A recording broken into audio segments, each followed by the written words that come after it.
Bonjour, donc nous allons vous présenter aujourd'hui l'agence Sopracy. Donc Sopracy qui est une agence de voyage sur mesure, personnalisée et privée sur les destinations du Portugal continental et des Açores. Alors Sopracy est une agence de voyage réceptive au Portugal. Nous sommes basés à Aveiro. Pourquoi Sopracy ? Parce que nous organisons des voyages sur mesure, privés, personnalisés, juste pour vous, qui se dit en portugais Sopracy. Et dans le parler de tous les jours, en fait, on contracte en disant Sopracy. Donc, on est vraiment très axé sur le ultra personnalisé, privé et sur mesure. L'agence a été créée en 2002 par moi-même et par Virginia. Donc, moi, je suis française, franco-française. Je pense que j'ai été portugaise dans une ancienne vie parce que je me sens comme à la maison. Je suis comme un poisson dans l'eau au Portugal. J'ai travaillé pendant 15 ans à l'international sur l'Amérique latine. Et donc, on a l'une comme l'autre beaucoup voyagé dans le monde. On a eu la chance de voyager dans des conditions de voyage un peu privilégiées parce qu'on partageait vraiment avec les locaux et donc on avait ce contact très proche et intime avec des personnes locales qui ont pu nous expliquer avec passion leur culture, leur tradition. Et c'est ce que l'on veut partager aujourd'hui avec l'agence Sopracy. Alors moi je me présente, je suis Virginia, donc moi je suis franco-portugaise. Je suis née au Portugal et je suis partie à l'âge de 5 ans. J'ai vécu toute ma vie en France, mais j'ai évidemment, comme disait Emeline, j'ai beaucoup voyagé à l'international, dans plus de 45 pays dans le monde pour ma longue carrière professionnelle. Et puis j'ai eu des appels très très personnels. J'ai eu envie de revenir dans mon pays natal et d'y élire domicile.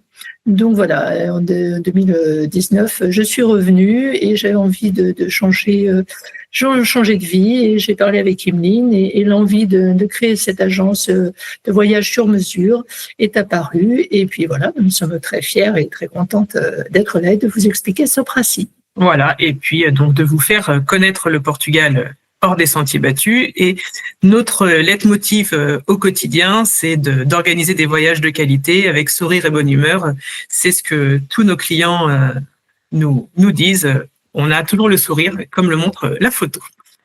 Les valeurs de Sopracy, donc ce sont des points qui sont essentiels pour nous. C'est vraiment des valeurs que l'on défend et que l'on recherche auprès de tous nos partenaires. Donc l'échange, pourquoi l'échange ? Parce que on part du principe que un voyage est riche au travers des échanges et du partage qu'il va y avoir entre les clients voyageurs et les locaux. En exclusivité, pourquoi ? Parce que on est vraiment sur du sur mesure, sur du privé. On ne travaille que sur des petits groupes de personnes, de 1 à 8 personnes maximum, 2 personnes qui se connaissent, famille, amis. Authenticité, parce que notre objectif, c'est vraiment de montrer le Portugal authentique, d'aller vraiment chercher les pépites en dehors de toutes les routes commerciales et touristiques, pour valoriser le patrimoine naturel, culturel, mais surtout les hommes et les femmes qui font la richesse du pays. Le tourisme durable. Oui, aussi, on est très sensible à cette partie.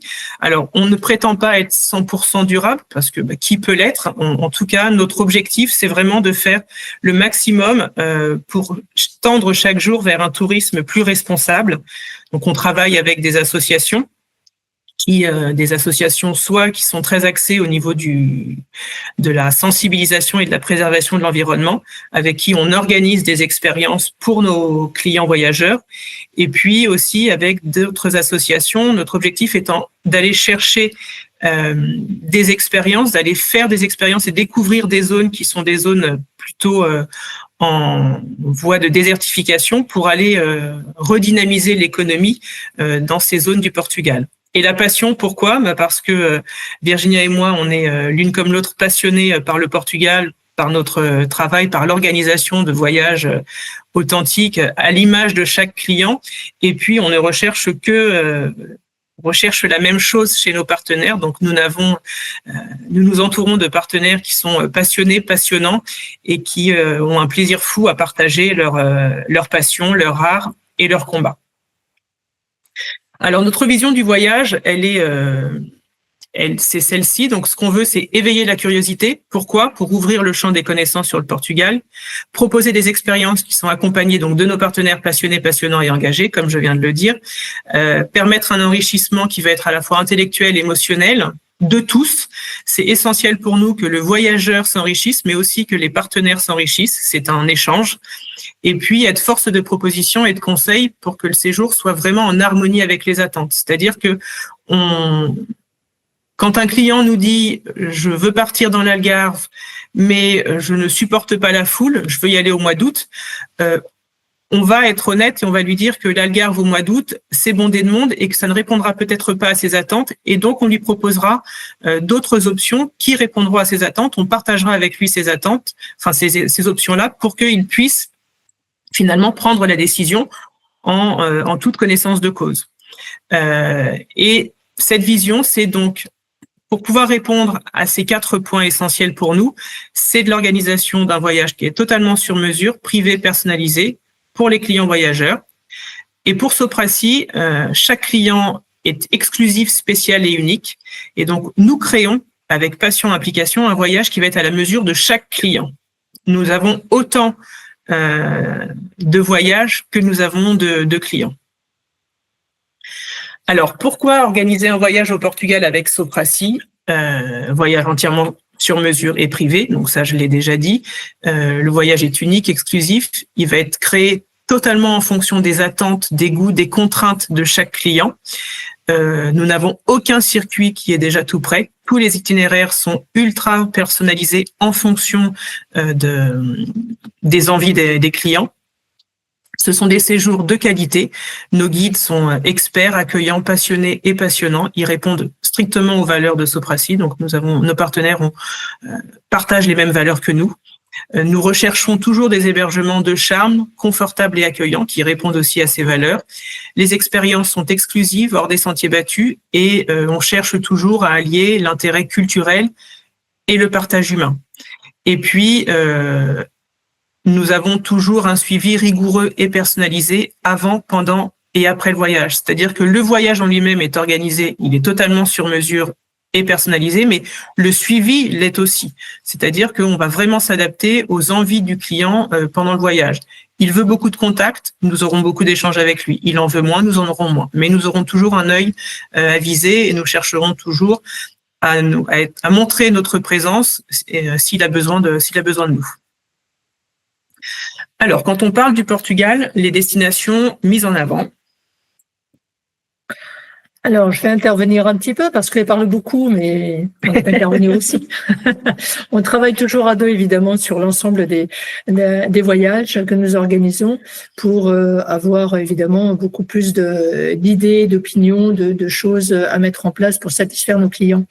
Alors, moi, comme je dis toujours, le Portugal, c'est évidemment, et tout le monde le sait, tout le monde court après Lisbonne. Donc, aujourd'hui, quand on parle du Portugal, on parle de Lisbonne, la capitale. Emeline, voilà, nous parlons évidemment de Porto. La plupart des gens veulent visiter Porto. Porto, aujourd'hui, effectivement, une destination surabondée de monde. C'est effectivement du tourisme de masse. Aujourd'hui, Porto. L'Algarve, bien sûr, dans le sud, puisque les gens cherchent des plages, cherchent du soleil. Les plages sont magnifiques. C'est une réalité. L'Algarve est aussi aujourd'hui extrêmement parcourue par le tourisme et malheureusement la côte est nettement dénaturée. Il est difficile de trouver aujourd'hui du vrai portugais en Algarve, sur une petite zone de l'Algarve, mais pas dans tout l'Algarve. En dehors de l'Algarve, les gens maintenant commencent effectivement à vouloir visiter également Coimbra, qui est une destination très importante puisque c'est là qu'est née la première université du Portugal et la ville en elle-même est assez intéressante culturellement. C'est un vrai patrimoine, donc Coimbra commence à être demandé. Et puis, pour les amoureux de la nature, Madère et les Açores sont de plus en plus demandés, malgré que la destination soit assez loin. Elle est devenue un peu plus chère aussi, puisque l'objectif est de préserver cette nature extraordinaire. Donc, Madère et les Açores sont également une destination maintenant privilégiée. Donc aujourd'hui, c'est ça le Portugal. Et puis la vallée du Douro, j'allais l'oublier, mais la vallée du Douro fait maintenant partie aussi presque, je dirais, des incontournables du Nord. Et pour cause, c'est quand même, à mon sens, pour moi, en tout cas, le paysage le plus beau du Portugal. C'est vraiment un paysage unique au monde, protégé par l'UNESCO. Il vaut vraiment le détour, avec toutes ces terrasses, toutes ces vignobles en terrasse sur près de 200 kilomètres. Hein. Donc, c'est vraiment très, très beau et aujourd'hui, de plus en plus demandé aussi comme destination. Donc, quand on résume, en fait, le Portugal aujourd'hui qui est le plus connu, ça ne veut pas dire qu'évidemment les gens cherchent pas à voir autre chose, mais on remarque que les clients veulent la Vallée du Rhône, Porto, Coimbra, Lisbonne et l'Algarve, donc les Açores et Madère. Et quand on regarde pour l'ensemble du Portugal, qui est certes un petit pays, ça reste quand même finalement une demande très minuscule. Je dis c'est presque du micro. Donc nous, ce qui nous intéresse, c'est aussi évidemment de faire voir autre chose. Les gens, ça c'est pour vous indiquer que évidemment les gens ils recherchent quoi quand ils viennent au Portugal, ils recherchent du soleil, c'est réputé, on y mange très bien, c'est une cuisine simple mais extrêmement bonne. Et puis c'est une population qui est extrêmement accueillante et gentille. Il faut savoir que le Portugal aujourd'hui fait aussi partie des 6 ou 10 premiers. Dernièrement, je crois que c'était dans les 6 premiers pays les plus sûrs au monde. Donc évidemment, c'est très apprécié pour les vacances. Voilà. Donc, pour nous, cette offre, évidemment, elle est là, mais on a une autre vision du Portugal à vous apporter et apporter à vos clients. Et pour vous donner vraiment grosso modo ce qu'est le Portugal, cette carte est très claire. On voit très bien que vous avez, si on coupe en deux le Portugal, vous avez toute la partie nord, centre jusqu'à Lisbonne, qui est une zone qui est très diversifiée en termes de paysages, puisque nous avons la plus grosse concentration des montagnes, elle est sur cette zone-là. Un littoral qui est effectivement très riche aussi. Donc c'est une zone qui géographiquement permet d'avoir des paysages relativement époustouflants entre montagne, mer et un peu plaine. Et quand vous descendez de Lisbonne vers le sud, on voit beaucoup plus de vert et plus de jaune. Il y a beaucoup moins de montagnes. On est sur des zones beaucoup plus pleines, vallées, et puis par-ci par-là quelques lagunes et quelques points de montagne. Donc c'est un autre type de paysage qui est apprécié également à sa juste mesure. Je me permets juste de rajouter que sur les espaces naturels, le Portugal, sur ce petit territoire, c'est 13 parcs naturels dans tout le territoire du Portugal continental. Oui, ce qui n'est pas rien. On vous montre juste quelques photos pour que vous puissiez voir le type de paysage qu'on peut trouver. Évidemment, ce n'est qu'une infime partie des paysages qu'on peut trouver en montagne, dans le nord, ici. Et puis, évidemment, là, on a montré les montagnes. Il y a tout le littoral, c'est plus de 900 kilomètres de côte, donc avec des paysages de plages qui sont pas toujours les mêmes. On est toujours dans l'océan Atlantique, mais quand vous prenez du nord jusqu'à Lisbonne, on est sur une côte avec des longues plages de sable fin à l'infini, des dunes de sable. Et puis de Lisbonne vers le sud, on est là, par contre, sur de la falaise. Alors, il y a évidemment des plages de sable, mais on rencontre beaucoup plus de falaises, même un peu au nord de Lisbonne, beaucoup plus de falaises abruptes, encaissées, une végétation complètement différente. Donc, on est sur une côte littorale qui, malgré qu'on soit dans l'Atlantique, n'offre pas le même type de plage suivant ce que l'on veut faire pendant ses vacances. Voilà quelques exemples de photos avec à la fois du sable fin et à l'infini, puis par-ci par-là, d'autres avec plutôt des roches et de la falaise. Le Portugal, c'est aussi évidemment des villages et des villes qui sont remplis d'histoire. Il y a beaucoup de villages, et notamment dans l'intérieur du pays. Ce sont des villages qui sont pour la plupart encore avec des vestiges très médiévaux. Il y a eu énormément dans l'histoire d'invasion au Portugal. Donc on se retrouve avec des châteaux de défense, des ruines de châteaux de défense. Donc c'est des villages qui sont tout à fait intéressants à visiter et pas très parcourus. C'est aussi un patrimoine. Le Portugal, c'est un riche patrimoine historique. Là, quand on regarde le long de la côte, sur la partie centre, la région centre est une zone qui est extrêmement riche au niveau patrimoine culturel. Il y a énormément de couvents, de monastères qui ont traversé l'histoire du Portugal et qui sont vraiment emblématiques et très beaux à voir. Et puis le Portugal, c'est aussi des traditions avec de l'artisanat qui, bien évidemment, est de plus en plus en perte de voilure. On en voit de moins en moins, comme dans tous les pays du monde, puisque la relève est difficile à avoir. Mais on en trouve encore, et principalement dans l'intérieur du pays, avec principalement le travail de la vannerie, le travail de l'agriculture, le travail des fromages, le travail de la céramique et bien d'autres. Et puis pour finir, on est aussi dans une grande variété d'espèces. La faune et la flore au Portugal sont extrêmement riches puisque nous avons beaucoup de paysages de montagne et du littoral. Il y a beaucoup de réserves naturelles. Emeline disait qu'il y avait 13 parcs naturels, pour la plupart faisant partie des zones protégées. Donc on y trouve une faune et une flore extraordinaires et qui est toujours très intéressant lorsqu'on aime la nature pour pouvoir passer des vacances extrêmement agréables. Voilà, moi je vais laisser Emeline résumer. Elle va écouter, donc elle va pouvoir résumer. Pourquoi visiter le Portugal? Le Portugal, bien que ce soit un pays européen, le Portugal, c'est avant tout le Portugal, comme la France et la France, l'Allemagne et l'Allemagne. Le Portugal a sa propre culture, a ses propres traditions, sa nature. Donc, c'est le Portugal et c'est bien plus qu'une destination de city break. On est face à un pays qui a un patrimoine naturel, culturel et humain qui est très riche, qui est bien spécifique, une grande diversité de paysages avec des monuments historiques classés au patrimoine, des villages pittoresques, une gastronomie très riche dans sens propre comme au sens figuré, c'est-à-dire que les assiettes sont bien lourdes, mais c'est très bon. Beaucoup de traditions humaines, même si certaines se perdent, on est là aussi pour, grâce au tourisme, faire en sorte que la relève voit un intérêt pour s'intéresser à ces traditions et pour prendre la relève de ces générations qui commencent à fatiguer. Donc cette grande diversité, en fait, elle est là sur un tout petit territoire, à portée de main au quotidien, donc pour un séjour varié, enrichissant et surprenant. En fait, le Portugal, pour un voyageur français, c'est le dépaysement tout près de chez soi. Et c'est ce Portugal que chez Sopracy, nous voulons vous faire découvrir.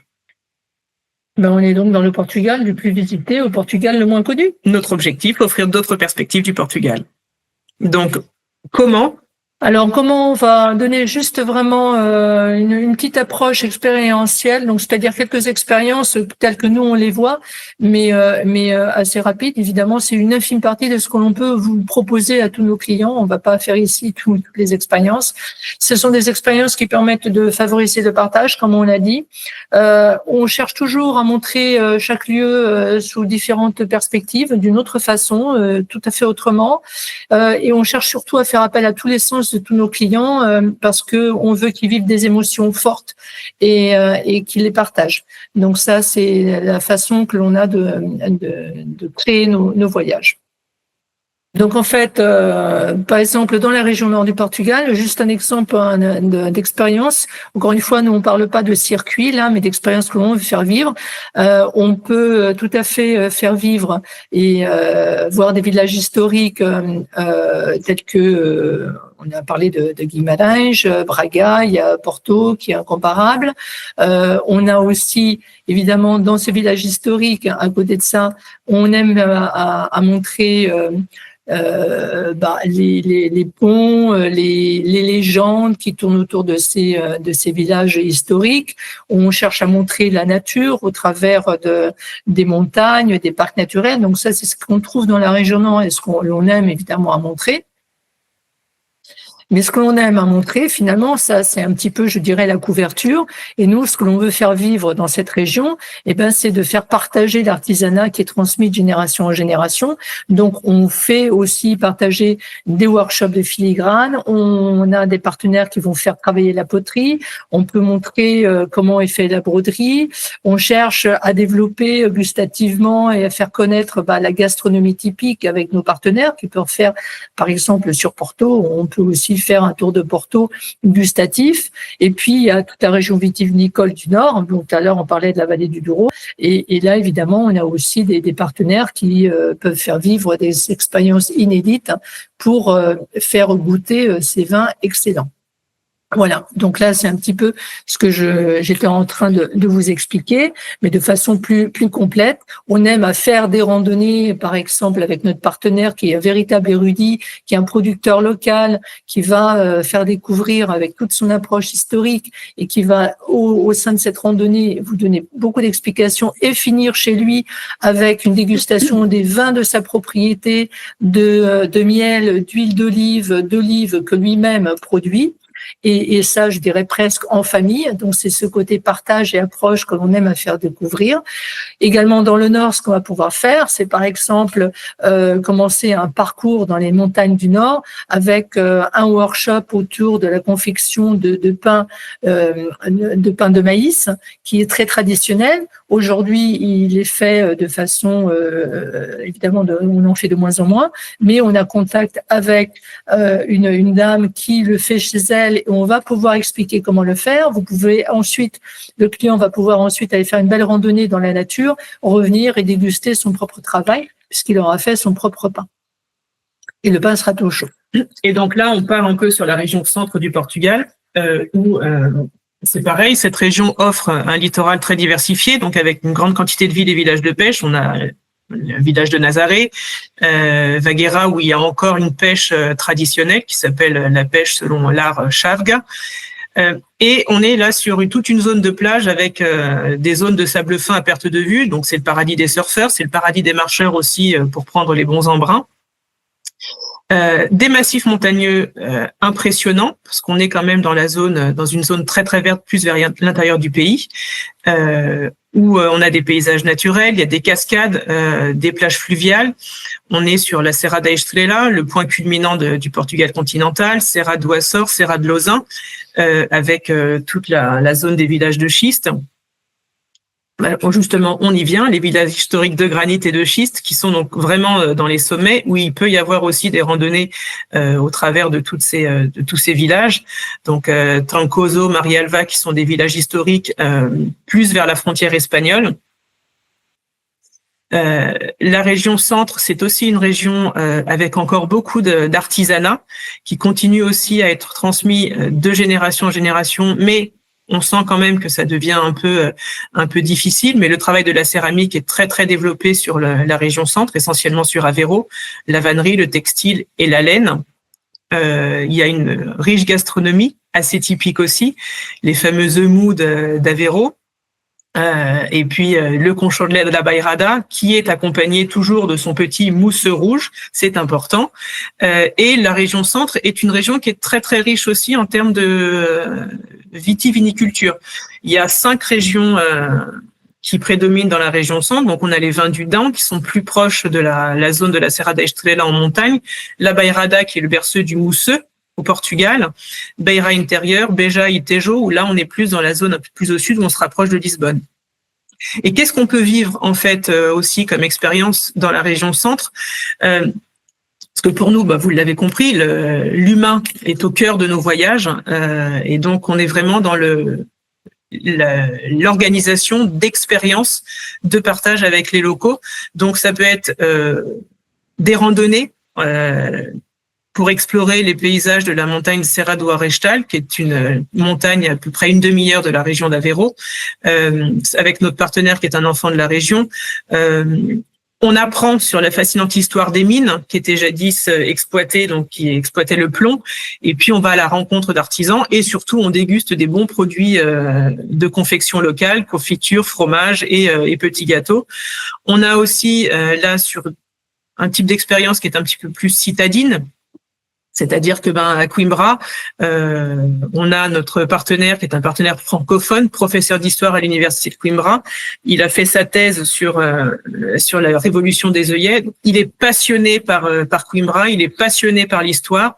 Et donc là, vous vivez un voyage dans le temps, vous remontez dans le temps, il vous raconte l'histoire dans l'histoire et vous passez un moment privilégié à apprendre sur l'histoire et la tradition, par exemple aussi des étudiants de l'université, les particularités du Fado de Coimbra. Donc c'est des moments où le temps s'arrête et on vit des émotions très fortes. Alors maintenant, juste On va terminer sur quelques informations pratiques. Les conditions d'entrée pour un Français, c'est assez facile. Passeport ou carte nationale d'identité en cours de validité. Par contre, attention, le Portugal n'accepte pas les 5 ans de validité supplémentaire aux cartes d'identité françaises qui sont émises avant 2014. Donc, ça veut dire que c'est assez aléatoire. Ça va dépendre de la personne qui va regarder la pièce d'identité. Donc, dans ce cas-là, vaut mieux avoir un passeport s'il y a un passeport en cours de validité. La langue nationale, c'est le portugais. Beaucoup parlent anglais, quasiment tous parlent anglais. Par contre, le français, c'est plus difficile. Ils s'essayent, mais ils ne sont pas bilingues français, en général, les Portugais. Décalage horaire, on est sur 1 heure de moins par rapport à Paris. Électricité, c'est les prises de type européen continental, donc c'est comme en France. Les taxis sont très, il y a beaucoup de taxis, c'est généralement couleur ivoire et noir-vert, on les identifie comme ça. L'application Uber fonctionne partout au Portugal. Et le climat, juste pour information, donc climat atlantique assez humide, l'hiver température douce sur toute la façade maritime. On a de la neige un peu sur les reliefs, mais attention, ce n'est pas une destination de ski. L'Algarve bénéficie d'un microclimat, il fait assez souvent très chaud. L'été est sec et chaud. À l'intérieur du pays, il peut faire très très chaud, donc et la température de l'océan, elle, ne monte pas souvent au-dessus des 20 degrés. Le printemps, avril à juin, et l'automne, septembre, début octobre, sont pour nous les meilleures saisons pour découvrir le Portugal à tout point de vue. En termes de temps, le temps est agréable. On est sur des moments où la floraison commence, la nature se réveille ou s'endort avec des superbes couleurs. Et puis, il y a moins de monde. Donc, ça donne vraiment à découvrir le Portugal plus calmement et plus sereinement. Merci beaucoup. Merci.